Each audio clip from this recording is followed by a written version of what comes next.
श्याम इन दोनों के चरणों में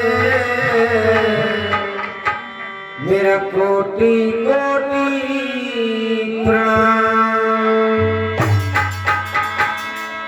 राधे मेरी स्वामी और मैं राधे को दास, जन्म जन्म को दीजिया मोहे वृंदावन को।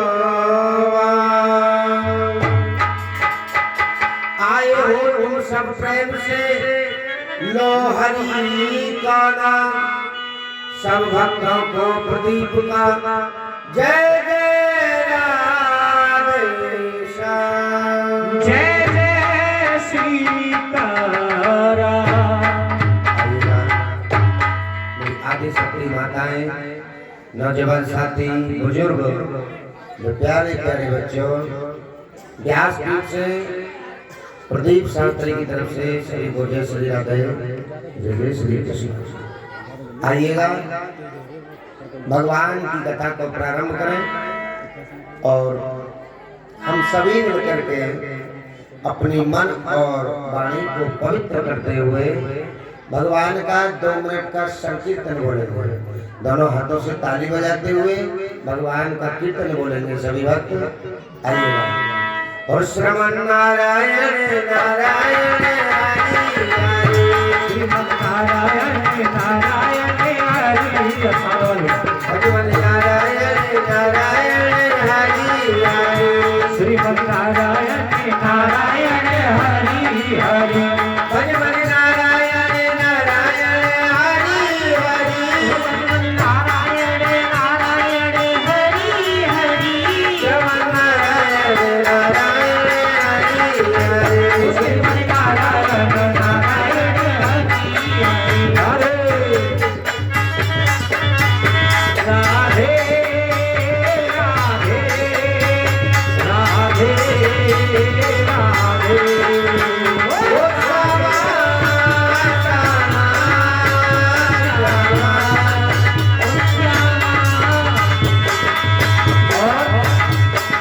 राधे राधे जब चले आएंगे बिहारी, राधे राधे जब चले आएंगे बिहारी। ये कथा किसकी है? मेरे बिहारी जी की है, ठाकुर जी की। और बिहारी जी कब चले आएंगे? जब तुम राधे राधे जपोगे। ऐसे नहीं आएंगे। राधे राधे कैसे जपा जाता है? ताली बजा करके। तालियों की सेवा करोगे तब मेरे बिहारी जी आएंगे, और तालियों की सेवा नहीं करोगे तो बिहारी जी की बहुत दूर की बात है, तुम्हारे पड़ोसी भी उठ करके नहीं आएंगे। इसलिए सभी तालियों की सेवा करेंगे, ताली बजाते हुए। अरे राधे राधे जब तो चले आएंगे बिहारी, राधे राधे जब चले आएंगे बिहारी, बिहारी चले आएंगे बिहारी, आएंगे बिहारी, आएंगे बिहारी चले आएंगे बिहारी, आएंगे बिहारी, चले आएंगे बिहारी। राधे राधे सीधे हाथ बढ़ाकर ताली बजाते हुए राधे राधे जब तो चले आएंगे बिहारी, राधे राधे जब चले आएंगे बिहारी,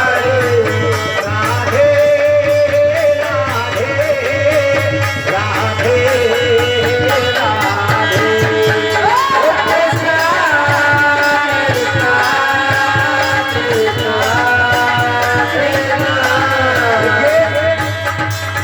अब जब तक आपके यहाँ कथा चलेगी केवल एक ही नाम आपको जपना है, और जब आपस में जैसे राम राम करते हैं, राम राम का शब्द भी बुरा नहीं, अच्छा है, लेकिन यहाँ कथा मेरे ठाकुर जी की चल रही है। ठाकुर जी को कौन सा नाम प्रिय है? राधे राधे। हमसे भी बोलेंगे तो हमसे भी राधे राधे, गुरु जी राधे राधे, आपस में भी घर भी बोलेंगे तब भी राधे राधे। और राधे राधे राधे राधे बोले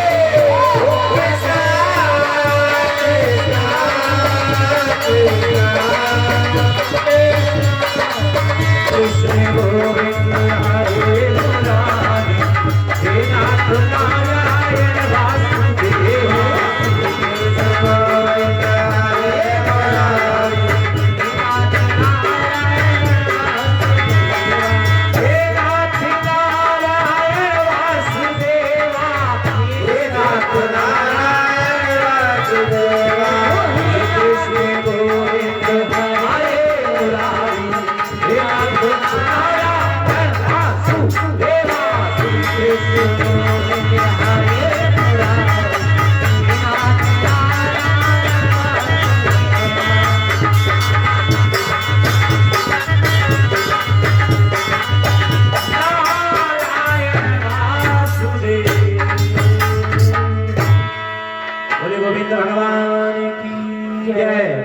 सच्चिदानंद रूपाय विश्वोत्पत्त्यादि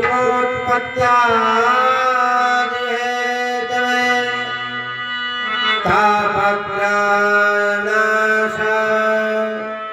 श्री कृष्णाय वयं कृष्णाय वासुदेवाय हरे परमात्मने प्रणतक्लेशनाशाय गोविंदाय नमो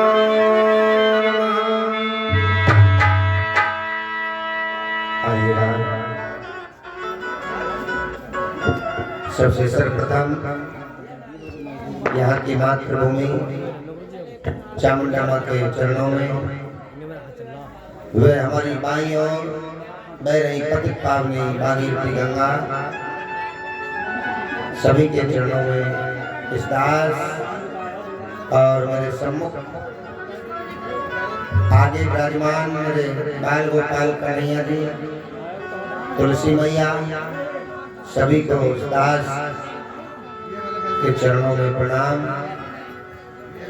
जय श्री राधे जय श्री कृष्णा। प्रणाम करते हैं आपकी मातृभूमि को ऐरोला की ये भूमि जहाँ भगवान की ये पावन में कथा चल रही है। कथा प्रारंभ हो गई। आओ वीर हनुमान राम लखन सीता सहित हृदय करो विश्राम। देखिए जब कथा कोई भी भगवान की कथा है आप सभी वक्त जानते हैं कि भगवान के 23 अवतार हुए और भगवान का 24वां अवतार होगा कलिकाल में कलयुग में।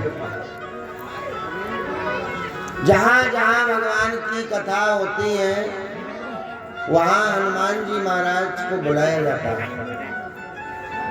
कथा प्रारंभ हो गई। आओ वीर हनुमान। हनुमान जी महाराज आते हैं जहाँ भगवान की कथा होती है और बड़ा सुंदर सा आसन लगा करके हनुमान जी महाराज कथा को सुनते हैं। देखिए सबसे पहले तो मैं कहना चाहूँगा ये हमारे भैया हमारे चाचा जी ताऊ जी जितने भी ये कुर्सी पर बैठे हैं अगर कुछ परेशानी है पैरों में तो बेशक कुर्सी पर बैठ सकते हो क्योंकि ये कुर्सी बाहर से आए हुए अतिथि गणों के लिए है। अभी मैंने बताया था ना हनुमान जी महाराज बड़ा सुंदर सा आसन लगा करके भगवान की कथा को सुनते हैं। तो वही जब हनुमान जी महाराज आसन लगा करके जमीन पर बैठ करके भगवान की कथा को सुनते हैं तो हम तो एक साधारण मनुष्य हैं। देखिए अतिथि नहीं जाएंगे, अतिथि के लिए ही कुर्सी है ये। जो गांव के व्यक्ति आते हैं मोहल्ले पड़ोस के उनके लिए व्यास जी महाराज कह रहे हैं भाई कोई भी अगर अतिथि आ रहा है उनका तो हम स्वागत करेंगे ही, उनके लिए कुर्सी है। या कोई बुजुर्ग है और बुजुर्गों को बैठने में परेशानी है नीचे तो वो भी बैठ सकते हैं, लेकिन हाँ अतिथि तो बैठ सकते हैं, कोई दिक्कत नहीं। पहली बात तो कुर्सी कल से है डालना मत, जब अतिथि आए तभी डालो। हाँ बाहर के मेहमान आए उनके लिए व्यवस्था बना, बहुत अच्छी बात है। आइएगा, बड़े ही सौभाग्य की बात है कि आपके गांव ऐरोला में भगवान की कथा चल रही है। एक बात ध्यान रखना, ये 7 दिन की कथा है। कोई भी भक्त कथा के बीच में आपस में बातें ना करें, आपस में बातें ना करें। क्यों कि ये वो भगवान की पावनमयी कथा है, ना जाने तुमसे कौन सी बात निकल जाए जो तुम्हारे जीवन में काम आने वाली है। कहते हैं ना सावधानी हटी दुर्घटना घटी। अगर तुमने अपना ध्यान अलग हटाया भगवान की कथा से तो तुम्हें कोई फल मिलने वाला नहीं है। अच्छा कलश वाली बिटियाएं माताएं सब आई हैं, हाथ खड़े करें। सबना आई। देखिए विशेष कर बता दूं मैं, जो कलश वाली माताएं हैं और बिटियां हैं, अगर तुमने कलश उठाया है, प्रतिदिन तुम्हें पूजा में भी आना है, कथा में भी आना है। और जो आरती से बाद में आते हैं ना, उनको कोई फल मिलने वाला नहीं है। पंडित जी आवाज भी लगाते हैं, आरती से पहले पहले सबको आ जाना चाहिए। और कलश वाली को तो प्रतिदिन कथा में आना है। आपातकालीन मर्यादा नास्ते, अगर हम कोई जरूरी काम है तो पंडित जी से पूछ सकते हैं, गुरुजी हम कहीं बाहर जा रहे हैं, बताओ कैसे करें? जा सकते हैं, नहीं जा सकते हैं? लेकिन यहाँ कथा में प्रतिदिन आना है। बड़े ही सौभाग्यशाली हैं आप सभी भक्त जो भगवान की पावन में कथा का रसपान कर रहे हैं। देखिए, ईमानदारी से कहूं तो कहते हैं ना, बिन सत्संग विवेक न होई और राम कृपा बिन सुलभ न सोई। जब तक मेरे कन्हैया जी की मर्जी ना हो तब तक कोई कार्य सफल नहीं हो सकता। यही कथा जो आज से प्रारंभ हुई है, यही कथा अब से 3 महीने पहले होनी थी। ये बात कलश वाली बिटियाओं को भी पता होगी, 3 महीने पहले। लेकिन कहते हैं ना, राम कृपा बिन सुलभ न सोई, मेरे ठाकुर जी को मंजूर नहीं थी। कब कहाँ क्या करना है, किसको हमें क्या देना है, ये मेरे ठाकुर जी बखूबी जानते हैं। समय को टालते हुए लेकिन आज भी समय टल गया था सुबह, सच्चाई है, क्योंकि मौसम को देखते।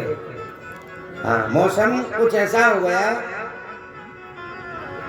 पंडित जी महाराज गोवर्धन धाम से चल दिए। जो चिमटा बजा रहे हैं वो मथुरा के हैं, वो कल आ गए थे। लेकिन सुबह जब देखा मौसम खराब है तो हमने खुद ने कहा करके, भाई मौसम खराब है, जब भक्त लोग नहीं आएंगे तो कथा किस काम की। हमने कहा 3-4 दिन विलंब कर दो कथा को, आगे करो। लेकिन कुछ भक्त हरिद्वार भी जाएंगे कांवर लेने के लिए। फिर भगवान ने ऐसा साथ दिया, मौसम साफ हो गया। तो कहते हैं ना, प्रभु को आज से ही कथा करानी थी। हम चाहे कितना टालें, तुम भी कितना टालो, नहीं टलेगी। आसपास में बारिश हो भी रही बताइए। और ये सच्चाई है, मैंने सुना है, फोन भी आ रहे हैं, आसपास में 2-2, 3-3 किलोमीटर तक बरसात हो रही है अब भी। लेकिन ये ठाकुर जी की कथा चल रही है, देखो तुम्हारे यहाँ कुछ नहीं है, जैसा इनको मंजूर है वही होता है। ये भगवान की वो पावनमय कथा है। देखिए, आप सभी वक्त सुनेंगे भागवत। भागवत कहते किसे हैं?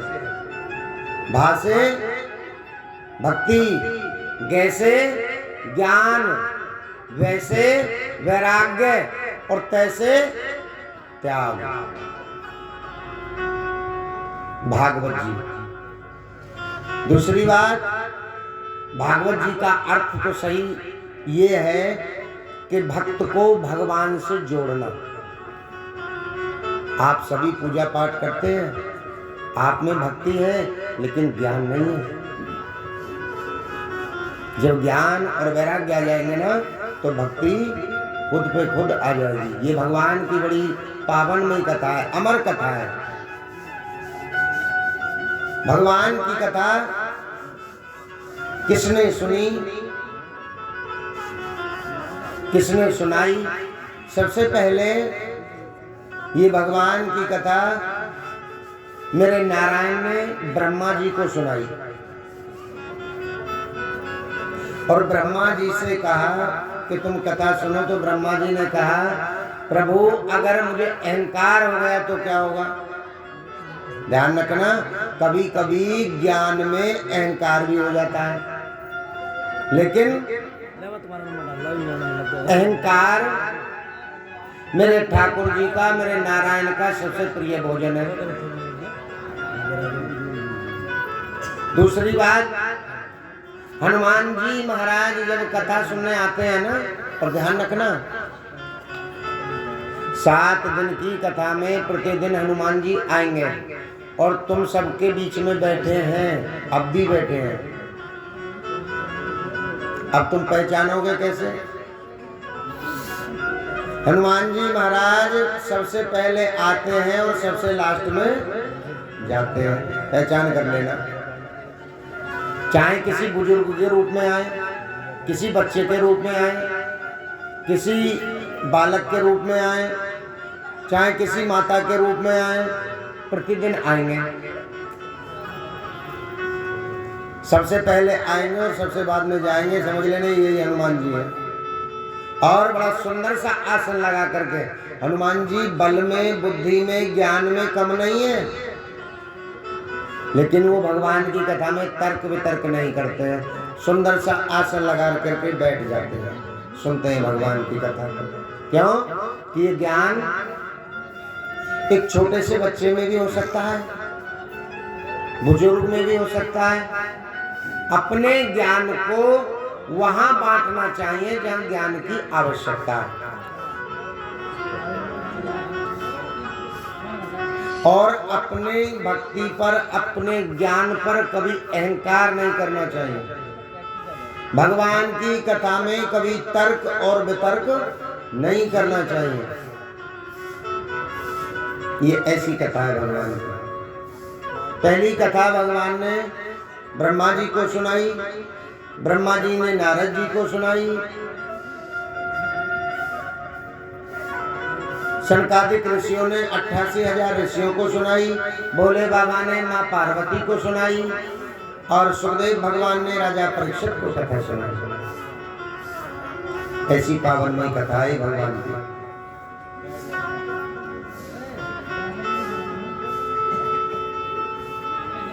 वो भक्त धन्य हो जाते हैं जहां भगवान की ये कथा हो जाती है ना। इस भागवत कथा को कोई भी मनोरंजन का साधन ना समझे। ये ना समझे कि ढोलक वाले आए हैं, चिमटा वाले आए हैं, पंडित जी भी आए हैं तो मनोरंजन का साधन है। नहीं, ये मनोरंजन का साधन नहीं है। ये भागवत कथा उसी व्यक्ति को मिल सकती है। इस कथा से हमें क्या मिलता है? हमें अहंकार भी हो जाता है, मोह भी हो जाता है, लोभ भी आ जाता है, काम भी आ जाता है। इन सबको दूर करने के लिए कथा है। काम, मोह, लोभ, मोक्ष। अंततः हम जीते जी अगर 7 दिन की कथा को ध्यान पूर्वक सुने तो हम जीते जी ही मोक्ष की प्राप्ति कर जाते हैं। लोगों को तो मरने के बाद भी मोक्ष नहीं मिलता। मृत्यु के बाद प्रेत आत्माएं भटकती रहती हैं, लेकिन जो हम कथा को रसपान करते हैं, भगवान की कथा को सुनते हैं, तो हमें जीते जी ही मोक्ष की प्राप्ति हो जाती है। राधे राधे राधे राधे जरूर बोलना पड़ेगा, और 7 दिन राधे राधे बोलना पड़ेगा। देखिए, सबसे पहले तो मैं हाथ जोड़ करके उन भक्तों से कहना चाह रहा हूँ, मेरी आवाज लाउड स्पीकर के माध्यम से पहुंच रही होगी और आप भक्त भी सुन रहे हैं। देखो, आप भी जानते हो कथावाचक तो एक से एक बड़े हैं, ठीक है, बड़े बड़े कथावाचक हैं, और सबकी कथाएं अलग अलग हैं। ऐसा नहीं है अब तुम कहने लग जाओ कि तुम्हारे यहाँ कथा करने और भी आए थे पंडित जी, वो तो ऐसी नहीं सुनाते थे, तुम तो और कथा सुना रहे हो। ये सत्य वचन है। हरि अनंत, हरि कथाई अनंता। प्रभु की तो कथा अनंत है, कभी संपूर्ण नहीं होती। अब जिसमें जितना ज्ञान है, जिसने जितना सीखा है, उतनी कथा को सुनाए। इस दास से, मुझसे, या हमारे पंडित जी से, या हमारे ढोलक वालों से, या हमारे चिमटा वालों से, और कल को झांकी वाले भी आ जाएंगे, उनसे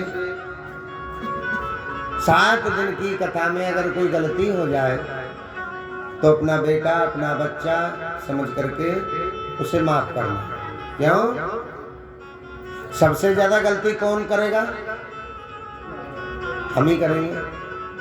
क्यों? गलती कौन करता है जानते हो? गलती वो करता है जो ज्यादा बोलता है, वही करता है ना। अब तुम तो सब चुप बैठे हो, गलती करोगे नहीं।